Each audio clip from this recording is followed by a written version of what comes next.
Now let's talk about Aaron Banks, Notre Dame left guard. To me, he is the polar opposite of Liam Eichenberg in that he does have a lot of those measurables, that projectable athleticism, but the consistency has never been there. So your scouts are going to view him in a completely different sight, kind of in a different light than you would Liam Eichenberg. Talk to me about what you see, the things you see from Aaron Banks on film, the things that you like about him when you break down the film.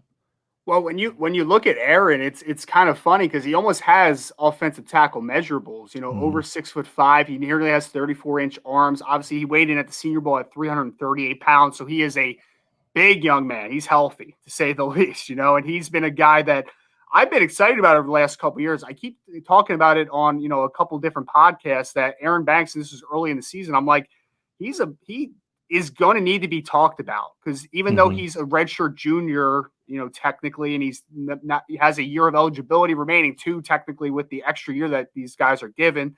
I felt that he was a guy that was going to enter the 2021 draft. And obviously we had talked about that a little bit in the past. So he was a guy that I think that people really need to kind of get an understanding of. And because I feel like being on Notre Dame's offensive line with three other guys that are in this year's draft cycle, and then obviously an outstanding center in Jared Patterson, who we're going to be talking about probably this time next year, being on that offensive line, playing left guard, you're going to be undervalued a little bit, because he's not playing left tackle. He's not playing center. He's not even playing right tackle where Robert Hainsey's playing. So we're talking about a slightly undervalued position. But when you watch Aaron Banks play, I mean, man, it doesn't take long to get excited. Sometimes moving in space on screens, even though I don't think he's the most explosive athlete of all time, he's a smooth mover. I think he can fit into both power and zone schemes, inside or outside zone. I think he's a good enough athlete to do either. I think he can absolutely overwhelm some dudes at the line of scrimmage. And for me, I would agree that there is a lot of variance on what people or opinions are of Aaron Banks. I've talked to some people that have second round grades. I've talked to some people that have sixth round grades. So that's a high variance of 4 rounds. That you don't hear that too often. Usually it's like a couple, like, second to fourth you're hearing. But some people have a little bit of a lower opinion on him, which is a little odd for me because I know I put an early third round grade on him. I'm a big fan of Aaron Banks. I think he is one of the big risers in the interior offensive line class this season. I'm a big fan. I think he's a starter relatively early in his career, and he does some things on film that just are pretty unnatural for a guy his size. So when I look at Aaron, I am so excited. I'm happy that some people are starting to get their eyes on him for the first time in NFL draft circles who maybe didn't know too much about Aaron Banks. But I just look at him and I just say that guy's going to start for the next 10 years, like at offensive guard. Like I think he's that potentially good. Just a little odd that there's such a high level of variance for what people do have opinions on Aaron Banks for. Yeah. 2 to 6 is a really, really big difference, especially for an offensive lineman. And I think for me, I get it though. I do. I think the Senior Bowl was a great example. I mean, there were some reps from Aaron Banks where you're like, yeah, that's late first round talent right there. And then there's reps where you're like, why has he got his hand so wide that he's like patting the guy on the back, and that's the thing from Aaron is when he's on, he's brilliant. I mean, he's a dominant first round caliber player to me because what I see from Aaron Banks is I could see an offensive line coach falling in love with him and saying, that's a right tackle. And I think the opportunity he got at left tackle against Florida State, going against Josh Kando and their ends when Liam Eichenberg was out with the eye, and I thought he handled himself really well. I mean, Chris Tyree's long touchdown run was with, Aaron Banks at left tackle and Dylan Gibbons in the game. So, and I think the fact that he did come to Notre Dame as a tackle, and we've seen Notre Dame players move around and be successful moving around to varying degrees. I could see a team saying, hey, we like him because maybe he can get a shot at right tackle. And that's what you talked about earlier is that one team that's going to fall in love with him. But he's an interesting player because I think he's a guy more than anyone else that's going to need to have the O-line coach sign off on him. That you've got to have an O-line coach that you feel can develop players. Because I think with like Liam Eichenberg and Robert Hainsey, they're plug and play guys because they are what they are. They're advanced, they're technically sound, they're smart, they're just consistent, steady. With Aaron Banks, you got to have an O-line coach that says, yeah, I can clean that up. I can shore that up because you don't see the same Aaron Banks snap after snap and game after game. No, you absolutely don't. And I would be willing to say, Brian, that, if you just take the best of Aaron Banks, like his best games, we're talking, it's a pretty good offensive guard class. If Mhm. you classify Rashawn Slater from Northwestern, which I do as a guard, even though most people classify him as a tackle, you're talking about Trey Smith down in Tennessee. There is some really good offensive guards. Wyatt Davis out of Ohio State. For Mhm. me, when Aaron Banks is at his best, he's the most dominant offensive guard in this class when he's at his base. But like you said, that high variance of grades is also because his play is high variance as well. There's some Mhm. rough moments in the Senior Bowl, like you said, was a great example. There were some reps where you're like, sign me up. There it is. I can see it. First 2 rounds, easy money. But then there's others where like his feet just get a little complacent. He lunges a little bit, like his chest gets too far out in front of his toes. He loses balance. Like there's just some inconsistencies there. But I mean, you can get really excited to see the best of Aaron Banks, which is why I think that he's going to go a lot higher than maybe some people anticipate here.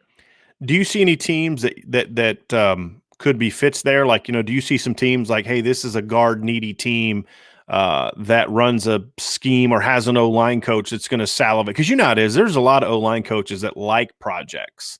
They Mm-hmm. like that guy they got to coach up, and I'm also curious to see how this draft class in particular, if it's going to still have the same Harry Heastan impact that I think Mike McGlinchey goes number 9 because he played for Harry Heastan. I'm someone, and you don't need to comment on this. It's just my opinion. I believe if Mike McGlinchey didn't play for Harry Heastan, he probably falls 10 spots. That's just my opinion. I didn't view him as a top 10 pick, but there's that Harry Heastan stamp of approval type of thing. Well, this was a guy that Harry Heastan recruited. This is a guy that Harry Heastan coached for a season. So, and this class is the last of that group. So I'm really curious to see if there's a couple of offensive line coaches that could really fall in love with him for the exact reasons that you mentioned. Are there any that you kind of have in mind that you could see this team maybe in round 2 or in round 3 saying, if that guy's there, we have to go get him?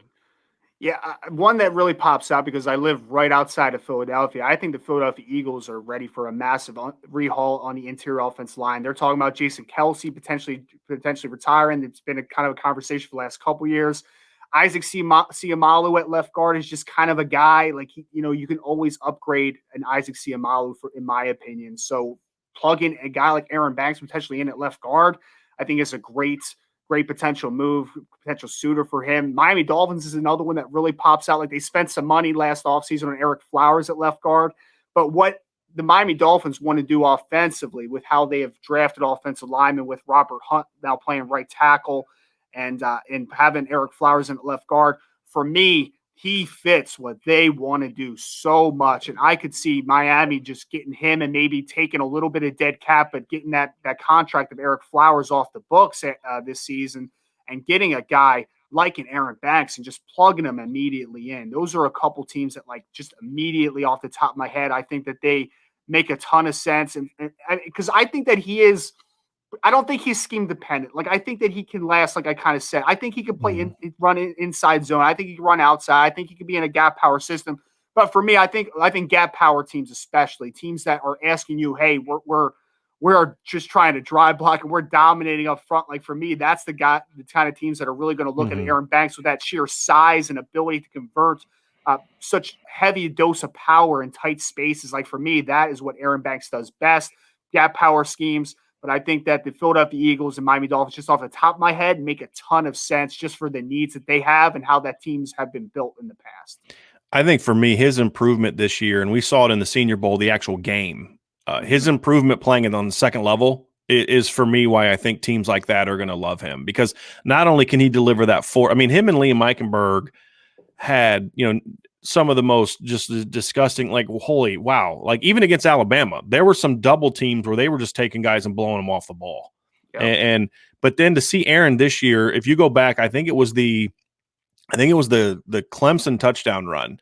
But you watch him on the second level, he improved dramatically there. Because I think in his first 2 years, he was more of a level 1 guy. He was really good at level 1, but that timing, that footwork in space, he got so much better to me as a senior when it comes to improving on the second level. That's why I think some of those gaps, because this, it's one thing to blow a guy off the ball, but if you can't then get off to the linebacker, Mm-hmm. you're not in the next level. You're no good. I think that was a big thing that I think improved for him. And He's just gonna, like I said, he's gonna have to go somewhere that they're willing to coach him up a little bit, but the tools are certainly there.